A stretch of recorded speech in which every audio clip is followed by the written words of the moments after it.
नमस्कार, मैं हूं राहुल सिंह सोलंकी। विमर्श के इस YouTube चैनल पर आपका स्वागत है। दुर्गा पूजा के मौके पर पड़ोसी देश बांग्लादेश में कट्टरपंथियों द्वारा कई पूजा पंडालों पर हमला और मूर्तियों के साथ तोड़फोड़ की गई। कट्टरपंथी ताकतें बांग्लादेश में हिंदुओं पर लगातार हमला कर रही है। स्पष्ट शब्दों में कहें तो पाकिस्तान के बाद अब बांग्लादेश में रहने वाले हिंदुओं की स्थिति बहुत ही दयनीय हो चुकी है। आपको बता दें कि बांग्लादेश के करीब 15 करोड़ की आबादी में 8% हिंदू हैं, जिन्हें अब लगातार प्रताड़ित किया जा रहा है। पिछले 9 वर्षों में बांग्लादेश में हिंदू समुदायों पर लगभग 3000 हमले हुए। हालांकि 3 दिन पूर्व बांग्लादेश की प्रधानमंत्री शेख हसीना ने वहां रह रहे हिंदू समुदायों को न्याय दिलाने की बात कही, लेकिन प्रधानमंत्री शेख हसीना के वायदे और नसीहतों के बावजूद बांग्लादेश में सांप्रदायिक हिंसा थमने का नाम नहीं ले रही। मंदिरों में तोड़फोड़ के बाद अब लगातार हिंदुओं के घरों को जलाया जा रहा है। आपको याद होगा कि भारतीय प्रधानमंत्री नरेंद्र मोदी जी की यात्रा के बाद बांग्लादेश के मंदिरों को निशाना बनाया गया था। भारतीय विदेश मंत्रालय ने बांग्लादेश में घट रहे इन सांप्रदायिक हिंसाओं का संज्ञान लिया है और अपनी नाराजगी व्यक्त की है।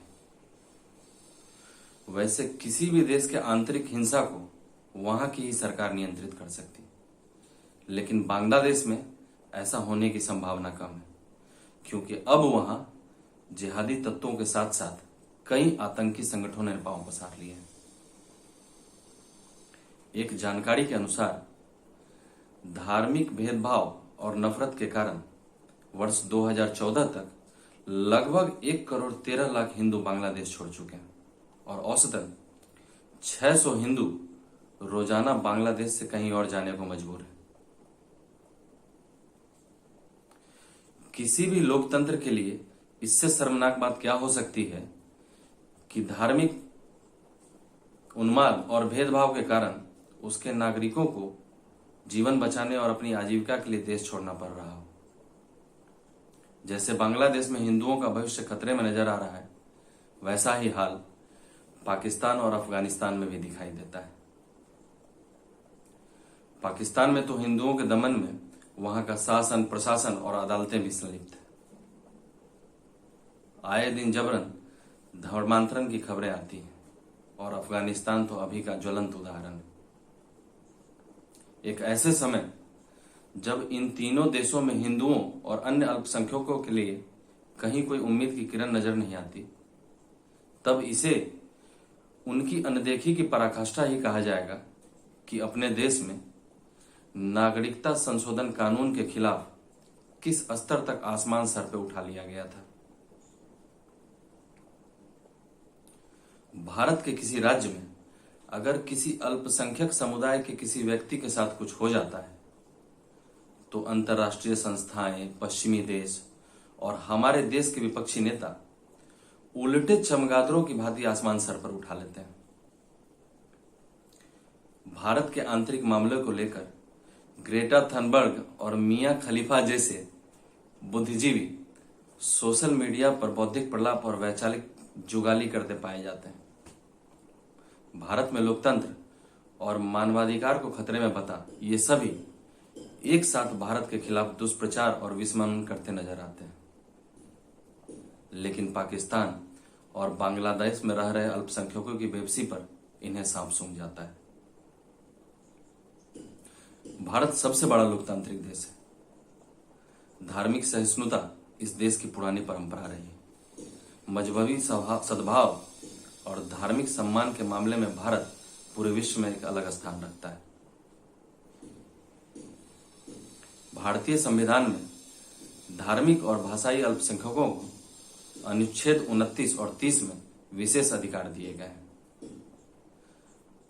अनुच्छेद 29 के अनुसार किसी भी समुदाय के लोग जो भारत के किसी भी राज्य में रहते हो या कोई क्षेत्र जिसकी अपनी आंचलिक भाषा, लिपि या संस्कृति हो, उस क्षेत्र को संरक्षित करने का उन्हें पूरा अधिकार है। लगभग एक साथ आजाद हुए पाकिस्तान, बांग्लादेश और भारत में आज मानवाधिकारों की क्या स्थिति है, यह पूरी दुनिया जानती है। भारत में सभी भारतीय नागरिकों को बराबरी का अधिकार और दर्जा मिला हुआ है, जबकि दोनों पड़ोसी देश आज भी अपने यहाँ अल्पसंख्यकों को सम्मान और सुरक्षा नहीं दे पा रहे। आज इस्लामी देश होने के बावजूद पाकिस्तान और बांग्लादेश लगातार पिछड़ते जा रहे हैं और वहां पर हिंदू का, एक आम मुसलमान का भी जीना दूभर है, क्योंकि वहां कट्टरवाद और धार्मिक असहिष्णुता चरम पर है। हमारे देश भारत में भी लोगों का एक वर्ग है जिन्हें चारों ओर असहिष्णुता दिखाई देती है और उन्हें भारत में डर लगता है। सरकार की खुलकर आलोचना करते हैं और भारत को तोड़ने वाले लोगों से सहानुभूति जताते हैं और उन्हें भारत में डरने से डर लगता है। मैं कहना चाहूंगा कि जिनको भारत में डर लगता है उन्हें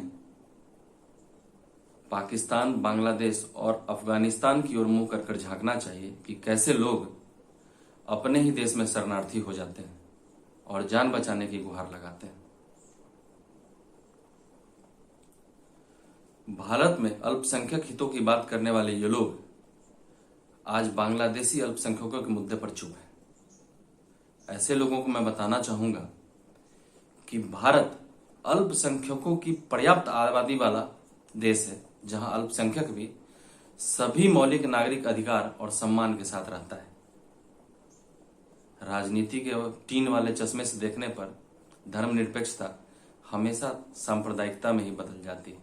आज के लिए इतना ही, फिर मिलते हैं अगले अंक में किसी और विषय के साथ।